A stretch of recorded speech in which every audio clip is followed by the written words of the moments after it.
Welcome to an all-new episode of Looks and Wisdom Sundays with me, Oluchi B.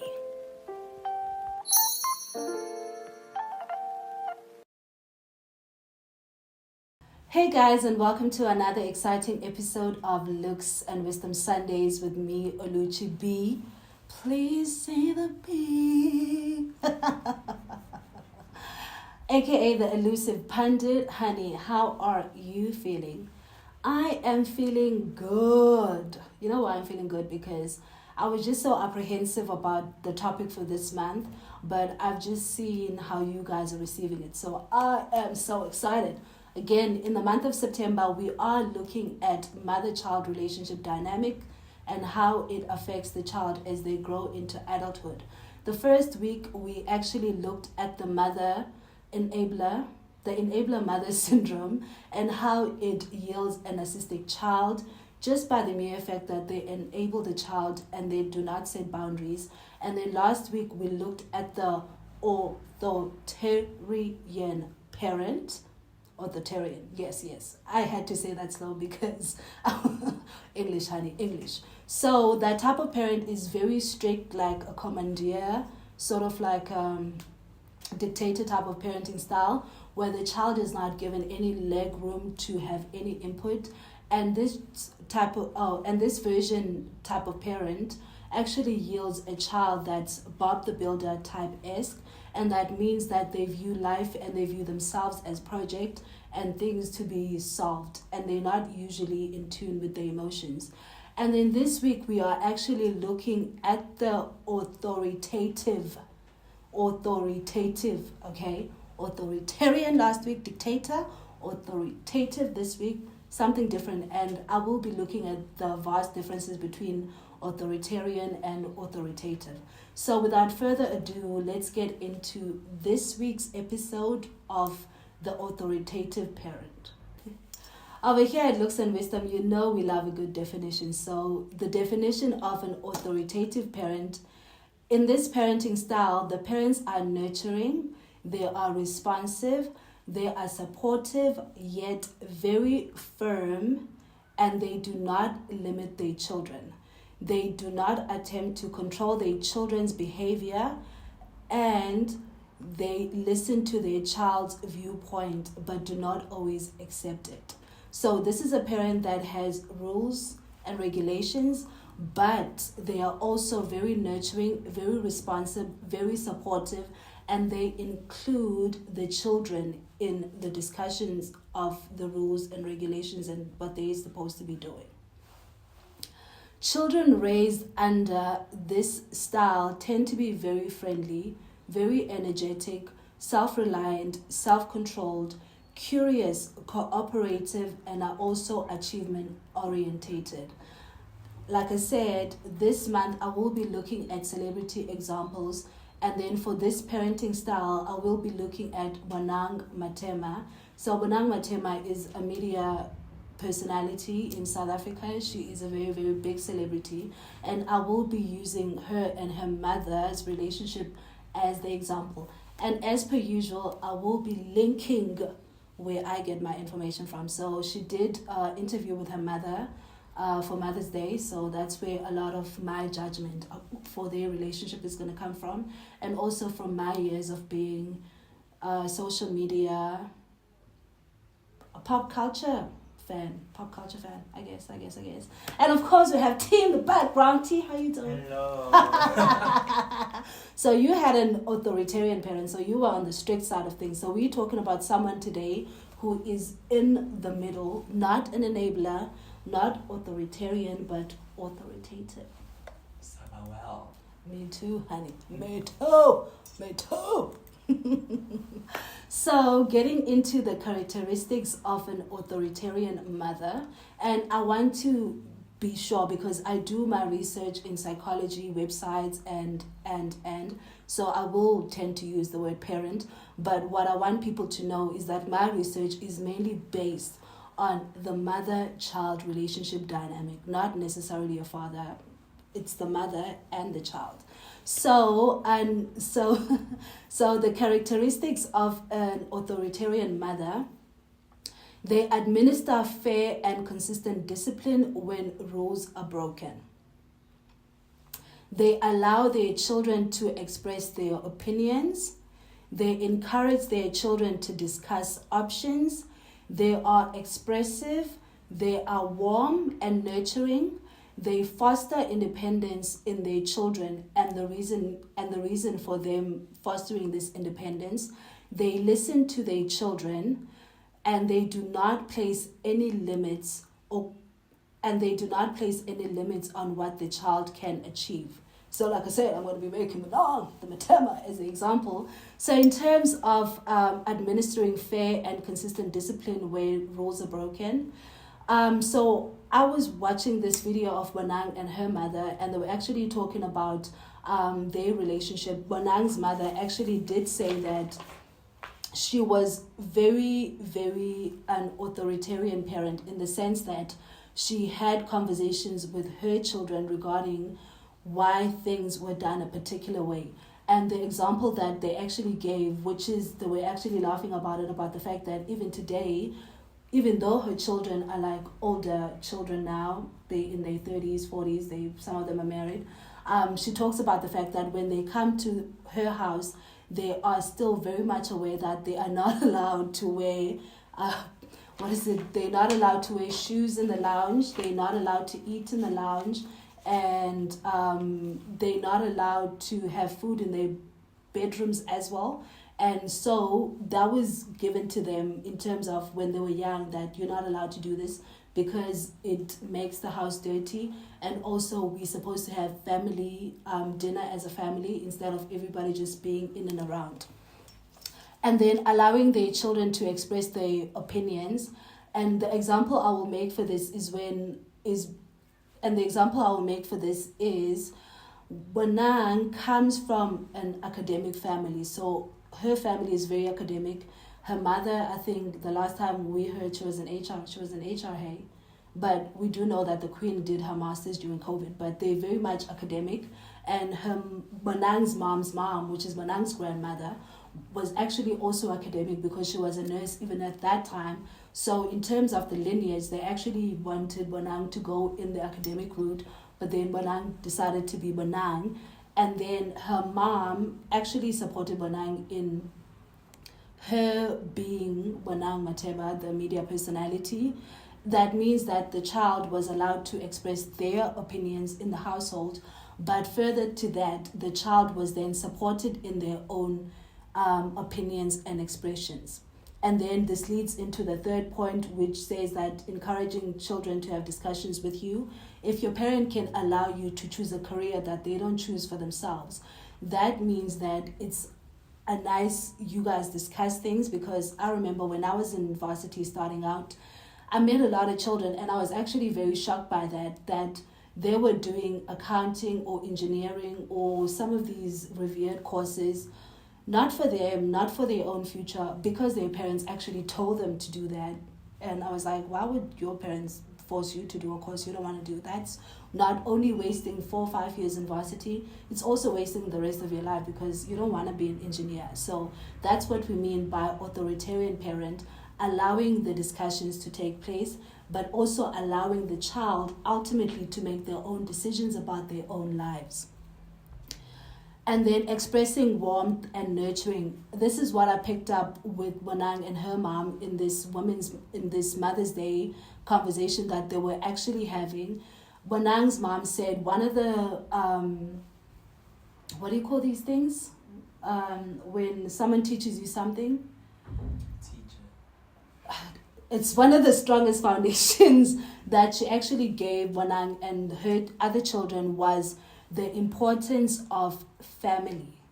You need to understand that family is important. And she actually goes on to say that her best friends, some of her first friends were her family. So she instilled in Bonang that family orientation, that warmth, and also having something to fall back on in terms of, even if the streets are tough, even if the career that I chose is tough, I have a family to fall back on.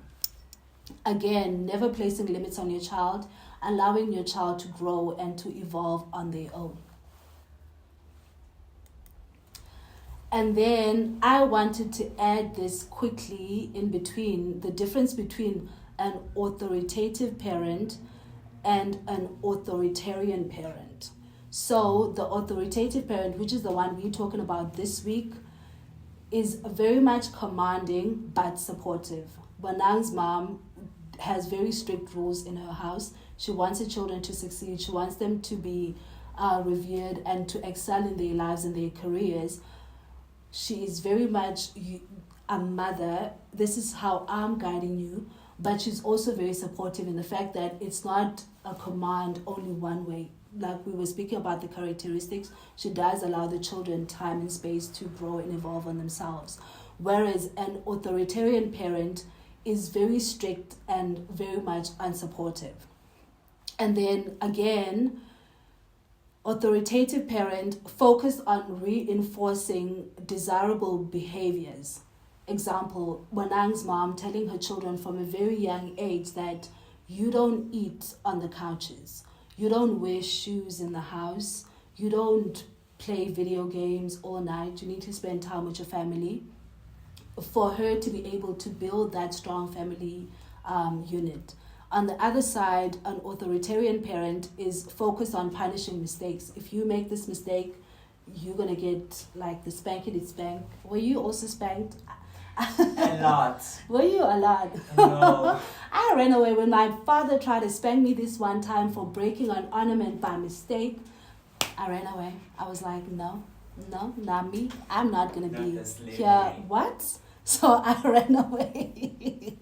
And then authoritative parent again provides structure, guidelines, and expectations. And then in the link I will drop for this interview between Bonang and a mother, they actually do talk about the fact that they were like very structured. There were guidelines. You wake up at 6 a.m, you sleep at 8 o'clock, you go to school this time, your extramural activities at that time. If you want to go see your friends, you tell me, I know where you are, you inform your father, you inform your parents. So there was very much structure in what was going on, and everybody was aware of why that structure was and how it came about. On the other hand, with an authoritarian parent, rules are often harshly enforced and no one tells you why the rules exist in the first place. And then authoritative parent, which is the one we're focusing this week, significant involvement in a child's life. Like you oversee the child's development, you oversee what your child is doing, but you don't inflict yourself in the decision-making process of the child. You allow them to be, but you are there as that buffer and that guide. And then authoritarian parent, little involvement in a child's life. Like they're not even trying to know what's going on, but they're going to come and beat you up if you mess up, all right? And then now moving over to some of the characteristics that a child would have if they grow up under an authoritative parent. They are self-confident in their abilities and are willing to learn new things. They develop good social skills. They have good emotional control and regulation, and they tend to have a happier disposition in life. I mean, when it comes to confidence, we don't have to ask Bonang about confidence. We were there at the Miss South Africa, and we were all so much in awe about how she had her whole thing going on together. Right. She was reading the script. She was getting her hair and makeup touched. She was trying to figure out which angle is working. She was working these gorgeous gowns. The queen was working, right? While shooting shooting. So Bonang is very confident, and she's very much confident in her abilities, and she's willing to learn new things. And I mean, with that, with the moving from being a presenter on live to starting her own brand and business, writing a book, and then now with the success of BNG. So she learns new things because she hasn't been stuck and stagnant in doing one thing. And then develop good social skills. Like Bonang is the butterfly, honey. I don't think we know any celebrity that is more animated than Bonang. Have good emotional control and regulation. I will attest this to the queen, okay? And I was watching her on my side in awe of how much she was actually able to manage her emotions. She did popcorn a little bit, And this is when she was having that fight with the BNG. Was it her management company?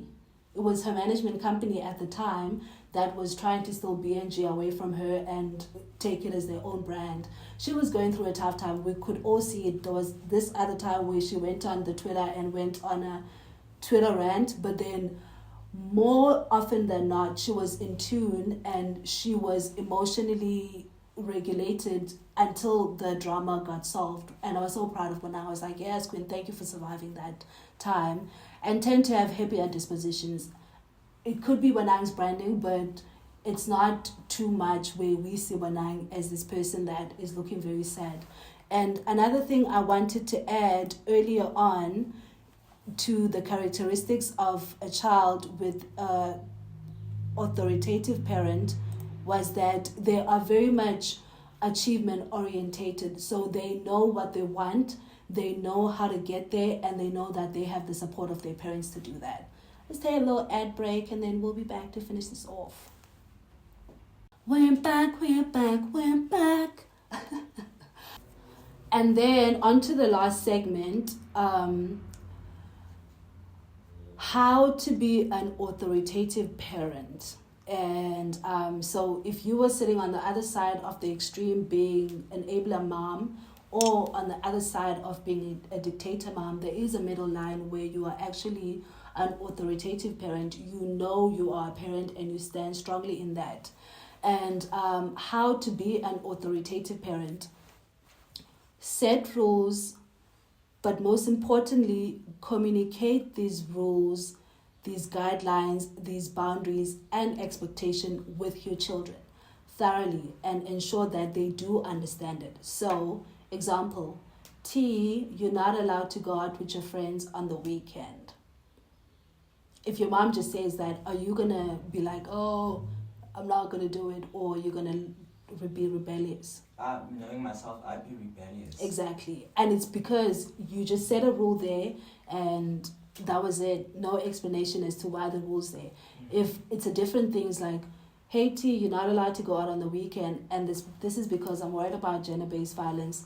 I'm worried about you being stolen. I'm worried about the boys dragging you and never bringing you back. It's a different ball game, and you can have that conversation. Be like, okay, but mom, I can protect myself by doing this. And if you have an authoritative parent, they have those hearing abilities where they can comprehend what you're saying, and you guys can get to a middle line. And then secondly, you need to establish consequences when rules are being broken and violated. Don't come with a spanky when I come back on a Sunday morning. Tell me beforehand, if you break my rule of not coming back at 6 on a Saturday, you're going to get the spanky or you're going to get time out or whatever. So set rules and communicate these rules to your child. Secondly, establish the consequences of the rules being broken and not being adhered to. Thirdly, be compassionate, be warm, be empathetic, be supportive, and be nurturing to your child.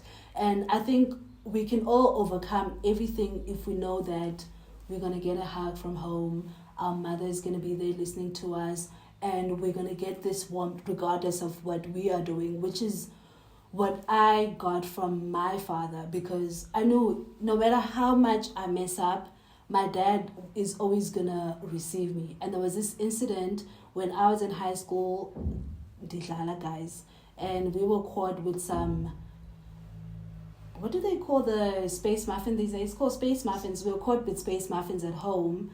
And of course, my mom, guns blazing. But I got home and my dad was like very warm and actually wanted to have a conversation with me about the situation. And I will never forget how that anchored me in knowing that I can make mistakes and I can go home with those mistakes and still be accepted. And I don't even want to lie to you. When I went home, on my mind was, if my dad comes guns blazing, I swear to God, I'm going to run away and be on the streets and actually do real drugs, because hello, it's just a space muffin. But fortunately for me, I had two parents and they were very good with the yin and the yang. When the other one was going up, the other one was going down. But obviously I was a daddy's girl. My dad was always going to be on my side. So yeah, that warmth and compassion, it goes a long way, because you can really just break your child, and they can run away from you and never come back. And then the 4th thing, focus on building a strong supportive relationship with your child rather than being controlling or being too friendly. Fine line, very, very fine line. I'm not going to go deeply into that. I think it's self-explanatory. And then last but not least, encourage your child to be independent. Allow them to experience their own life and and deal with the natural consequences that come about in their lives, and don't always jump to solve the problem. Allow them to solve their own problems, and always give the children that buffer to solve their own problems, and then if they can't, they're able to come to you. I think that's it. T. Are we missing anything? No. If you like this episode, do tell your friends, do comment, do like, do subscribe. And we will see you guys next week with another exciting episode of Looks and Wisdom. Sundays with your girl B. Enjoy. Yes.